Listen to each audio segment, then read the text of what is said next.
شرن کہ جس سے دونوں معنی صحیح ہو جائیں اور تضاد اڑ جائے. اور علم غیب سے پہلے میں آپ کو جو ہے وہ بتاؤں کہ قرآن عظیم میں حضرت عیسیٰ کا ذکر ہے. عیسائی یہ کہتے ہیں کہ حضرت عیسیٰ کو تو عیسائیوں نے مل کے جو ہے وہ سولی پر چڑھا دیا، انہیں جو ہے وہ سولی پر چڑھا دیا گیا. لیکن قرآن عظیم اس بات کا انکار کرتا ہے، حدیث میں اس بات کا انکار کیا گیا ہے. اسلامی نقطۂ نظر سے حضرت عیسیٰ نہ قتل کیے گئے نہ صلیب پر چڑھائے گئے، بلکہ حضرت عیسیٰ جو ہے وہ پروردگار عالم نے انہیں آسمان کی بلندیوں پر اٹھا لیا. لیکن عیسائیوں کا عقیدہ یہی ہے کہ نہیں، وہ مر گئے، انتقال ہو گیا، ان کا وفات پا گئے، وہ ہم نے انہیں جو ہے وہ سولی پر چڑھا دیا، صلیب پہ چڑھا دیا. میرے عزیزوں اور میرے دوستوں، قرآن عظیم اس عقیدے کی تردید کرتے ہوئے عیسائیوں کے سورہ نساء میں پروردگار عالم فرماتا ہے وما قتلوہ وما صلبوہ ولکن شبہ لہم، کہ نہ انہوں نے قتل کیا انہیں، نہ انہوں نے سولی پہ چڑھایا انہوں نے، ولکن شبہ لہم، بلکہ انہی کے جیسا ایک بنا دیا گیا تھا. جب حضرت عیسیٰ کو سولی پر چڑھانے کا ارادہ کیا اور جس جگہ پہ جو ہے وہ سولی دینی تھی وہاں جب لائے حضرت عیسیٰ کو، تو پروردگار عالم نے حضرت عیسیٰ کو آسمان پہ اٹھا لیا اور انہی میں کے ایک شخص کو حضرت عیسیٰ کی طرح بنا دیا. تو عیسائی یہ سمجھے کہ ہم نے جو ہے وہ عیسیٰ کو جو ہے وہ سولی دے دی. تو قرآن عظیم اس کا انکار کرتا ہے وما قتلوہ وما صلبوہ ولکن شبہ لہم، بلکہ انہی کی طرح ایک بنا دیا گیا تھا. دوسرے مقام پر پروردگار عالم فرماتا ہے وما قتلوہ یقیناً، کہ بے شک انہوں نے ان کو قتل نہیں کیا ہے. پھر کیا ہوا؟ بلکہ کیا ہوا؟ بل رفعہ اللہ الیہ، اللہ نے اپنی طرف انہیں اٹھا لیا. بر رفعہ اللہ الیہ، اللہ نے انہیں اپنی طرف اٹھا لیا. یہ تین آیتیں میں نے آپ کے سامنے کوٹ کی ہیں کہ حضرت عیسیٰ نہ صلیب پہ چڑھائے گئے اور نہ سولی دیے گئے، بلکہ اللہ تعالیٰ نے انہیں اٹھا لیا. لیکن قرآن عظیم میں سورہ مائدہ میں حضرت عیسیٰ کا پھر تذکرہ ہے. پروردگار عالم نے فرمایا کہ اے عیسیٰ، تو نے اپنی امت کو کیا حکم دیا؟ کیا اس بات کا حکم دیا کہ وہ تجھے اور تیری ماں کو جو ہے وہ خدا بنا لے؟ حضرت عیسیٰ نے کہا کہ اللہ نہیں، میں اس بات کا حکم کیسے دے سکتا ہوں جس بات کا حکم تو نے مجھے نہیں دیا، بلکہ میں نے اپنی قوم کو وہی بتایا جو تو نے مجھ پر وحی کی کہ اللہ کی عبادت کرو جو میرا اور تمہارا رب ہے. پھر حضرت عیسیٰ فرماتے ہیں فلما توفیتنی کنت انت الرقیب علیہم، پھر حضرت عیسیٰ فرماتے ہیں کہ جب تو نے مجھے موت دے دی، فلما توفیتنی کنت انت الرقیب علیہم، پھر اس کے بعد انہوں نے کیا کیا اس بات پر تو ہی گواہ، تو ہی شہید ہے، تو ہی جاننے والا ہے. اب یہاں پہ جو ہے وہ توفیتنی کا لفظ ہے. توفا موت کے معنی میں آتا ہے، موت دینے کے معنی میں. تو یہاں جو ہے یہ لفظ استعمال کیا گیا. قرآن کی اس آیت سے کوئی یہ کہہ سکتا ہے کہ عیسائیوں کا عقیدہ صحیح ہے اس لیے کہ قرآن میں جو ہے وہ ذکر ہے توفیتنی، جب تو نے مجھے موت دے دی. لیکن میرے عزیزوں اور میرے دوستوں، جب قرآن میں ہے وما قتلوہ وما صلبوہ، کہ انہوں نے انہیں نہیں قتل کیا اور نہیں جو ہے وہ سولی دی، اور پھر اس کے بعد ہے وما قتلوہ یقیناً، بلکہ بے شک انہوں نے قتل نہیں کیا، تو پھر اب توفا کا معنی کیا کیا جائے گا؟ تو سارے مفسرین نے، سارے مترجمین نے، دیکھ لیجئے آپ کسی کا بھی ترجمہ اٹھا کے، توفا کا کسی نے بھی ترجمہ جو ہے وہ موت نہیں کیا ہے، بلکہ توفا کا ترجمہ کیا گیا ہے کہ اللہ تبارک و تعالیٰ نے انہیں جو ہے وہ اٹھا لیا سے کیا ہے. اور اٹھا لینا عربی لغت کے اعتبار سے اس معنی کی گنجائش ہے، اس لیے جو ہے وہ یہاں پہ اٹھا لیا کا ترجمہ کیا. اگر یہ ترجمہ نہیں کیا جاتا تو قرآن عظیم کی آیت میں تضاد محسوس ہوتا. عیسائی اپنے عقیدے کی اس آیت سے جو ہے وہ دلیل لاتے کہ قرآن میں تو ہے توفا کا لفظ.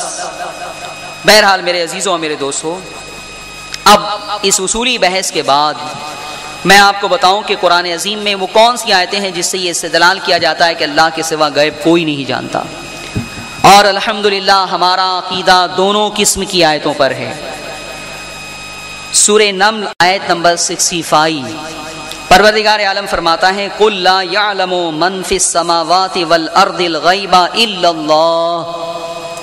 اے محبوب آپ فرما دیجئے لا يعلم من فی السماوات والارض، زمین اور آسمان میں کوئی ایسا نہیں ہے جو غیب جانتا ہے، الا اللہ، مگر اللہ.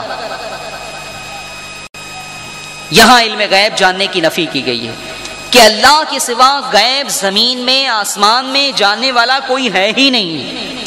اس کے بعد قرآن عظیم سورہ انعام آیت نمبر 59 پروردگار عالم فرماتا ہے وَعِندَهُ مَفَاتِحُ الْغَيْبِ لَا يَعْلَمُهَا إِلَّا هُوَ، اور اسی کے پاس غیب کے خزانوں کی کنجیاں ہیں، لا يعلمها، اور کوئی نہیں جانتا ہے، الا ہو، مگر وہ.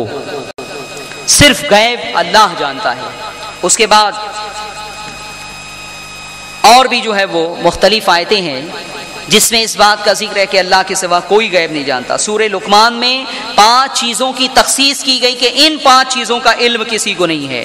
پروردگار عالم سورہ لقمان آیت نمبر 34 میں فرماتا ہے ان اللہ عنده علم الساعة وينزل الغیث وَيَعْلَمُ مَا فِي الْأَرْحَامِ وَمَا تَدْرِي نَفْسٌ مَاذَا تَكْسِبُ غَدًا وَمَا تَدْرِي نَفْسٌ بِأَيِّ أَرْضٍ تَمُوتُ إِنَّ اللَّهَ عَلِيمٌ خَبِيرٌ. 5 چیزوں کا ذکر ہے. ان اللہ عنده علم الساعة، بے شک اللہ ہی کے پاس ہے قیامت کا علم، کب آئے گی وہ. پھر اس کے بعد وَيُنَزِّلُ الْغَيْثَ، بارش اتارتا ہے، تو بارش کب ہوگی اس کا علم بھی پروردگار عالم ہی کو ہے. وَيَعْلَمُ مَا فِي الْأَرْحَامِ، ماں کے پیٹ میں کیا ہے، لڑکا ہے یا لڑکی، اللہ کے سوا کوئی نہیں جانتا. تیسری بات. چوتھی بات وَمَا تَدْرِي نَفْسٌ مَاذَا تَكْسِبُ غَدًا، اور کوئی جان یہ نہیں جانتی کہ کل کیا کمائے گی. اور 5ویں بات وَمَا تَدْرِي نَفْسٌ بِأَيِّ أَرْضٍ تَمُوتُ، اور کوئی جان یہ نہیں جانتی کہ وہ کہاں مرے گی. تو قیامت کب آئے گی، بارش کب ہوگی، ماں کے پیٹ میں کیا ہے، کل کوئی کیا کمائے گا، اور 5واں کوئی کہاں مرے گا. یہ 5 چیزیں اللہ کے سوا کوئی نہیں جانتا. تو یہ آیتیں ہیں جو میں نے کوٹ کی، اس میں اللہ تبارک و تعالیٰ ہی کے لیے علم غیب کا ذکر ہے، اور باقی جو ہے وہ. اب قرآن میں دوسری قسم کی آیتیں.